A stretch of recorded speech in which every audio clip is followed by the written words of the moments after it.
Counter کے پیچھے کھڑی لڑکی نے حیرت سے مجھے دیکھا۔ چودھری صاحب آپ جا رہے ہیں؟ یس، میں زیادہ انتظار نہیں کر سکتا۔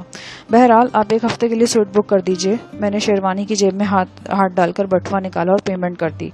بٹوے میں معتبر قسم کے نوٹ دیکھ کر لڑکی امپریس ہو گئی۔ آپ تھوڑا سا ویٹ کر لیتے، سر آنے والے ہیں۔ اب مجھے نہ سر کی ضرورت تھی، نہ ہی میں ان سے اپیل کرنا چاہتا تھا، بلکہ میں اس کا سامنا ہی نہیں کرنا چاہتا تھا کہ کہیں ایسا نہ ہو کہ سچ مچ مینیجر کا دل پسیج جائے اور وہ اپنے قواعد و ضوابط پر لات مار کر میری درخواست قبول کر لے۔ رسید لے کر میں استقبالیہ سے نکلا اور سیدھا اپنی گاڑی میں آیا۔ ذرا ہی دیر بعد میں واپس مری کی طرف جا رہا تھا۔ میری آنکھوں کے سامنے ترشیدہ بالوں والی اس لڑکی کی صورت تھی جسے میں نے حویلی میں ناشتے دیکھا تھا اور جو بعد ازاں صفدر علی کی بدنصیب محبوبہ انجم ثابت ہوئی تھی۔ آج کل وہ حویلی میں تھی۔ یہ بعیداز امکان نہیں تھا کہ میں آغا قادر زمان سے ایک لڑکی کا مطالبہ کروں تو انجم ہی کی رہائی کی کوئی سبیل نکل آئے۔ امکان معدوم تھا لیکن ناپید نہیں تھا۔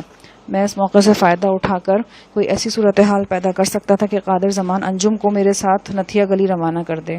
اس کے نزدیک وہ ایک عام بازاری لڑکی تھی اور ایسے کاموں میں عموماً بازاری لڑکیاں ہی استعمال ہوتی ہیں۔ ٹھیک 1 روز بعد رات کی تاریکی میں میری گاڑی نے مجھے حویلی تک پہنچا دیا۔ یہ وہی مہمان خانہ تھا جہاں میں کئی روز قیام پذیر رہا تھا اور ساولی سلونی نجو نے میری تیمارداری کی تھی۔ اپنے پرشباب جسم سے میرے افسردہ دل کے تاروں کو چھیڑا تھا اور پھر ایک روز مجھ سے ہمدردی جتانے کی پاداش میں سے منظر سے ہٹا لیا گیا تھا، کسی اور منظر میں فٹ کر دیا گیا تھا، اور وہ منظر کیسا تھا میں کچھ نہیں جانتا۔ مجھے اپنے قریب و جوار میں اپنی معصوم بہن کی خوشبو محسوس ہوئی۔ آغا قادر زمان حویلی میں تھا، اسے میرے آنے کی اطلاع مل گئی تھی اور اب وہ حویلی کی نشست گاہ میں میرا انتظار کر رہا تھا۔ مسلح آدمیوں کی محیط میں مجھے نشست گاہ کے اندر پہنچا دیا گیا۔ یہ نشست گاہ ایک وسیع ایوان کی طرح تھی۔ آغا قادر زمان میرے سامنے بیٹھا تھا، اس کے منہ میں سگار تھا اور دونوں پہلوؤں پر حسب معمول 2 ٹھگنے باڈی گارڈ چوکس کھڑے تھے۔ آؤ یار جی، خیریت تو ہے نا؟ اس نے بڑے ملائم لہجے میں پوچھا۔ خیریت ہی ہے، ایک کام آن پڑا آپ سے۔ حکم کرو بادشاہو۔ مجھے ایک لڑکی چاہیے، 1-2 ہفتے کے لیے۔ لڑکی؟ ہاں، احمد رجال شاہی لاہور میں نہیں، نتھیا گلی میں ہے۔ اس تک رسائی حاصل کرنے کے لیے میرے ساتھ ایک لڑکی کا ہونا ضروری ہے۔ کھل کر بات کرو یار جی۔ قادر زمان نے کرسی پر پہلو بدلا۔ میں نے مختصر لفظوں میں سے ساری صورتحال سے آگاہ کیا اور وضاحت کی کہ مجھے لڑکی کیوں درکار ہے۔ ساری بات سن کر قادر زمان نے گہرا کش لیا۔ یار جی، بہتر تھا تم یہاں نہ آتے، تمہارے پاس رقم تھی، لاہور چلے جاتے، وہاں کسی اڈے سے کرائے کی لڑکی لے جاتے، ایک چھوڑ درجنوں مل جاتی۔ میں نے بات بنائی۔ یہ میں نے بھی سوچا تھا، لیکن بازاری لڑکیوں کے چہرے پر چھاپ سی لگی ہوتی ہے، دور سے ہی پہچان لی جاتی ہیں، اور میں کسی طرح کا رسک نہیں لینا چاہتا۔ کوئی ایسی لڑکی ہو جو واقعی گھریلو لگے تو حویلی سے دیکھ لے کوئی لڑکی۔ وہ نرس، کیا نام ہے اس کا، شکیلا، وہ کام نہیں دے جائے گی؟ نہیں، کافی عمر ہے اس کی، ویسے بھی جلد گھبرا جانے والی ہے۔ تو پھر ایسا کرو یار جی، 4-5 لڑکیاں منگوا لیتے ہیں، ان میں سے چن لو۔ قادر زمان اب میرے ڈھب پر آ رہا تھا۔ میں نے اس کی تجویز مان لی۔ اس نے آواز لگائی۔ دروازے پر آہٹ ہوئی اور MG والا وہی پہلوان نظر آیا جو مجھ پر کڑی نگاہ رکھتا تھا۔ ایک لمحے کے لیے ہم دونوں کی آنکھیں ملی اور ہمارے درمیان ایک نفرت کی چنگاری سی چھوٹ گئی۔ جی جاگیردار صاحب۔ قادر زمان نے اسے لڑکیوں کے بارے میں ہدایت دی اور ساتھ ہی کافی لانے کو کہا۔ پہلوان چلا گیا۔ قادر زمان کے کہنے پر اب تک کی کارکردگی سے آگاہ کرنے لگا۔ وہ بڑی توجہ سے سنتا رہا۔ اس کا لہجہ ہمیشہ کی طرح شہد ٹپکا رہا تھا۔ میں نے اندازہ رکھا کہ آغا قادر زمان کا حساب الٹ ہے۔ اسے جب کسی شخص پر غصہ آتا تو اس کا لہجہ نرم و ملائم ہو جاتا، غصہ بڑھتا جائے تو لہجہ ملائم تر ہوتا جاتا ہے، یہاں تک کہ وہ اس شخص کو آپ جناب، حضور جیسے القاب سے نوازنے لگتا ہے۔ پھر اس شخص کی کمبختی آ جاتی ہے۔ تھوڑی دیر بعد ایک ملازمہ شاندار ٹرالی میں کافی کے برتن لے کے آئی۔ اس کے پیچھے پہلوان چند لڑکیوں کے ساتھ اندر داخل ہوا۔ ان کی تعداد 6 تھی۔ وہ ساری قبول صورت تھیں، لیکن ان میں نجو تھی نہ انجم۔ نرس شکیلا بھی ان میں نہیں تھی۔ وہ ساری کچی نیند سے بیدار ہوئی تھیں اور بڑی افراتفری میں تیار ہو کر یہاں تک پہنچی تھیں۔ کچھ شرمائی بھی تھیں۔ معلوم نہیں وہ یوں طلب کیے جانے سے کیا مطلب نکال رہی تھیں۔ میں نے لڑکیوں کے چہروں کو غور سے دیکھا۔ ان میں سے 3 تو صاف طور پر بازاری نظر آ رہی تھیں، یقیناً وہ طوائفیں تھیں اور ناو نوش کی محفلوں کو رونق بخشنے کے لیے یہاں موجود تھیں۔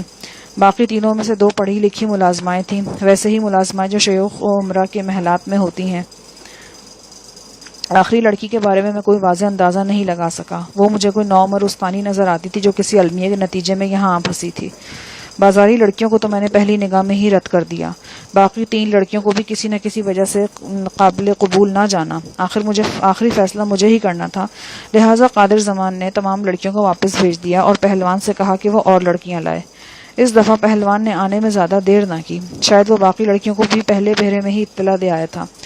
اس مرتبہ جو لڑکیاں قادر زمان کے سامنے حاضر ہوئیں ان کی تعداد 5 تھی اور ان میں انجم بھی موجود تھی۔ اسے دیکھ کر میرا دل شدت سے دھڑک اٹھا۔ اس کھیپ میں 2 لڑکیاں تو عورتیں کہلانے کی مستحق تھیں، انہیں ریجیکٹ کرنے میں تو مجھے کوئی تردد نہ ہوا۔ باقی 3 میں سے ایک بازاری خد و خال کی تھی، جبکہ دوسری ضرورت سے زیادہ نوخیز نظر آ رہی تھی۔ میں نے انجم کو غور سے دیکھا، کچھ دیر نگاہوں میں تولتا رہا لیکن فوراً پسندیدگی کا اظہار نہیں کیا۔ کیا بات ہے، کوئی پسند نہیں آئی؟ آپ ہی مدد کریں، میری تو عقل خبت ہو رہی ہے۔ قادر زمان نے نوخیز لڑکی کی طرف اشارہ کیا۔ اس کا نام فرزانہ ہے، بڑی حاضر دماغ ہے، لیکن عمر کی ذرا چھوٹی ہے۔ جی ہاں، اس سے تو یہ بائیں طرف والی اچھی ہے۔ میرا اشارہ انجم کی طرف تھا۔ قادر زمان کے چہرے پر ایک لمحے کے لیے الجھن کے آثار نظر آئے، پھر غائب ہو گئے۔ تو تم اسے مناسب سمجھتے ہو؟ جو موجود ہیں ان میں تو یہی مناسب نظر آتی ہے۔ اچھا ٹھیک ہے، قادر زمان نے کہا اور اس نے پہلوان کو اشارہ کیا۔ وہ لڑکیوں کو لے کر دروازے سے باہر نکل گیا۔ نوجوان عورتوں کو یوں سامنے کھڑا کر کے ان کا انتخاب کرنا اور پھر ملاحظے کے بعد ہکا کر لے جانا بڑا ہتک آمیز محسوس ہوتا تھا، مگر اس جہنمی حویلی میں ایسے واقعات معمول کے مطابق ہی سمجھے جاتے تھے۔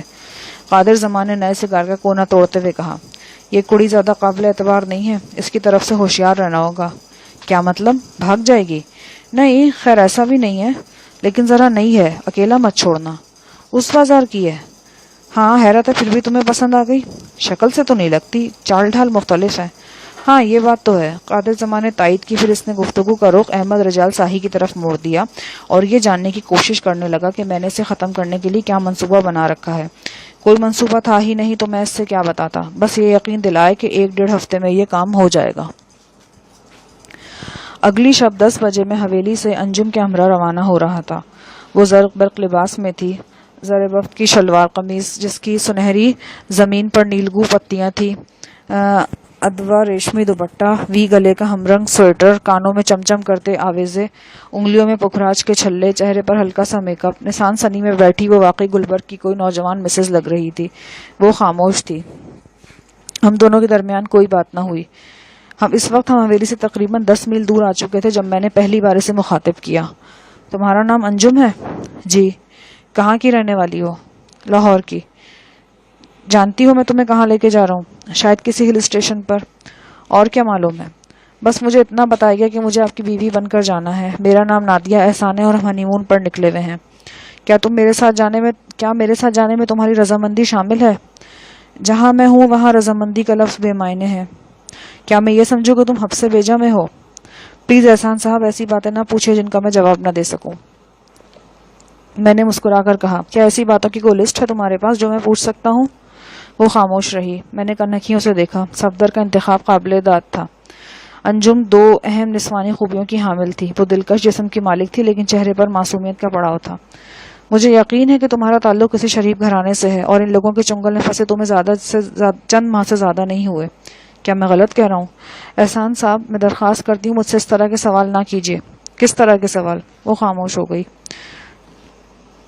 میرے ماضی کے بارے میں کچھ نہ پوچھے ورنہ میرے ساتھ ساتھ اپنا بھی نقصان کریں گے۔ تو حال کے بارے میں پوچھ لوں؟ کیا پوچھنا ہے؟ تم ہی بتاؤ کیا پوچھوں؟ اچھا صفدر کے بارے میں پوچھ لوں؟ وہ سیٹ سے یوں اچھی جیسے کسی بچھو نے ڈنک مار دیا ہو۔ بھائی صفدر ماضی تو نہیں ہے، وہ تو حال ہے۔ کیا میں غلط کہہ رہا ہوں؟ کون ہیں آپ؟ تمہارا خیر خواہ۔ کس صفدر کی بات کر رہے ہیں آپ؟ اس صفدر کی جو تمہیں گلی اور کوچے کوچے ڈھونڈتا پھر رہا ہے، جس کی بے خواب آنکھوں میں تمہاری تصویر اور ہونٹوں سے تمہارا نام چپکا ہوا ہے۔ لیکن میں نہیں جانتی وہ کون ہے۔ لیکن میں تو جانتا ہوں، میں نے اسے حویلی کی دیواروں سے سر ٹکراتے دیکھا ہے۔ وہ تمہاری تلاش میں دیوانہ ہو رہا ہے۔ آپ کون ہیں؟ میں صفدر کا دوست ہوں اور اسی کے کہنے پر تمہیں یہاں سے نکال کر لے جا رہا ہوں۔ وہ حیرت کی تصویر بنی میرا چہرہ دیکھتی رہی۔ ہاں انجم، میں تمہیں قادر زمان کے جنگل سے چھڑا لایا ہوں۔ تم آزاد ہو، کم از کم اس وقت آزاد ہو۔ صفدر کہاں ہے؟ وہ یہیں قریب موجود ہے لیکن اسے دیکھنے کے لیے تمہیں تھوڑا انتظار کرنا پڑے گا۔ نہیں، مجھے اس سے نہیں ملنا، مجھے نہیں ملنا اس سے۔ یہ تم کیا کہہ رہے ہو؟ کیوں اپنی جان کے دشمن ہو رہے؟ چھوڑ دو مجھے، میں واپس جاؤں گی۔ اس کا ہاتھ خود بخود دروازے کی طرف بڑھا۔ یہ آپ کیا کر رہے ہیں؟ اتار دے مجھے کہیں نہیں جانا۔ گاڑی کی رفتار اب خاصی تیز ہو چکی تھی۔ اس کا چہرہ دیکھ کر میں جان چکا تھا کہ وہ کم از کم چھلانگ نہیں لگائے گی۔ بے وقوف مت بن انجم، خدا کا شکر ادا کرو کہ تم ان منحوس دیواروں سے باہر ہو۔ اور ایک بات یاد رکھو، جو ہاتھ تمہیں حویلی سے نکال سکتے ہیں وہ تمہاری حفاظت بھی کر سکتے ہیں۔ میں کہتی ہوں آپ گاڑی روک دیں، میں اس حویلی سے بھاگ کر کہیں نہیں جا سکتی۔ تم جا سکتی ہو اور جا رہی ہو۔ تھوڑی دیر کے بعد وہ ڈیش بورڈ سے سر ٹکائے ہچکیوں سے رو رہی تھی۔ ہم برانچ روڈ پہنچے تو رات کے 12 بج رہے تھے۔ دونوں اطراف کھیت ہی کھیت تھے، بس کسی وقت کوئی لوکل ویگن یا ٹریکٹر ٹرالی شور مچاتی گزر جاتی۔ تھوڑا آگے جا کر سڑک خراب ہو گئی اور مجھے رفتار دھیمی کرنا پڑی۔ اچانک ایک شخص کنارے سے برآمد ہوا اور دونوں ہاتھ پھیلا کر مجھے رکنے کا اشارہ کرنے لگا۔ یہ کوئی ادھیڑ عمر دیہاتی تھا۔ ہیڈ لائٹ میں اس کا نیلا تہبند اور سرخ ڈوریے کا سفید کیس نظر آ رہا تھا۔ میرا ارادہ گاڑی روکنے کا نہیں تھا، مگر پھر دیہاتی کے انداز نے یہ ارادہ بدلنے پر مجبور کر دیا۔ وہ سخت گھبرایا ہوا تھا اور یہ گھبراہٹ کسی اداکاری کا نتیجہ نہیں تھی۔ میں نے بریک لگائے تو دیہاتی لپک کر کھڑکی پر آ پہنچا۔ بابو جی، ڈاکو پڑ گئے ہیں، اللہ رسول کے واسطے ہماری مدد کرو۔ کہاں ہے ڈاکو؟ وہ سامنے درختوں کی پچھلی طرف مکان میں سب کو لہو لہان کر رہے ہیں۔ اندر سے بچوں کی چیخنے کی آوازیں آ رہی ہیں۔ یہ فقرہ ادا کرتے کرتے وہ پچھلا دروازہ کھول کر نشست پر بیٹھ گیا۔ تھوڑا آگے چٹے پل کے پاس ٹیلی فون ہے، تھانے کا نمبر 12 12 44 ہے، آپ ذرا جلدی پہنچا دیں۔ دیہاتی کے لب و لہجے سے سچائی چھلک رہی تھی۔ میں نے پہلا گیئر لگایا اور چند سیکنڈ میں رفتار 40 تک پہنچا دی۔ حتی الامکان رفتار سے گاڑی دوڑوا کر ہم کوئی 1 منٹ میں چٹے پل پہنچ گئے۔